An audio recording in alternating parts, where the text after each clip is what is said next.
Iran ও যুক্তরাষ্ট্রের মধ্যে চলমান উত্তেজনা নিরসনে পাকিস্তানের মধ্যস্থতায় শান্তি আলোচনার প্রক্রিয়ায় দেখা দিয়েছে নাটকীয় মোড়। আকস্মিক তেহরান ফিরে যাওয়ার পর আজ রাতেই পুনরায় ইসলামাবাদে ফিরছে ইরানি প্রতিনিধি দল। অন্যদিকে দীর্ঘ ভ্রমণের অজুহাতে মার্কিন প্রতিনিধিদের পাকিস্তান সফর বাতিল করেছেন প্রেসিডেন্ট ডোনাল্ড ট্রাম্প। তাফসির ফিজার আরেকটি রিপোর্ট। শান্তি আলোচনার টেবিলে যখন বিশ্ববাসীর নজর, ঠিক তখনই ইসলামাবাদে ইরান ও মার্কিন প্রতিনিধিদের গতিবিধি নিয়ে তৈরি হয়েছে নতুন ধোঁয়াশা।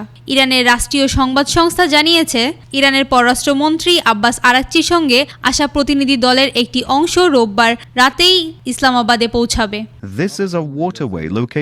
অন্যদিকে ট্রাম্প জানায়, ইরানের সাথে আলোচনার জন্য দীর্ঘ সফর প্রয়োজন নেই, বরং এখন থেকে ফোন আলোচনা চালানো হবে।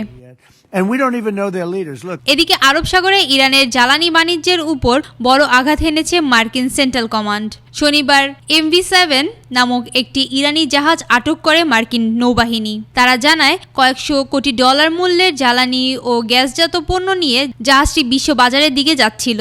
বর্তমানে মার্কিন পাহারায় জাহাজটিকে পুনরায় ইরানের দিকে পাঠিয়ে দেওয়া হয়েছে।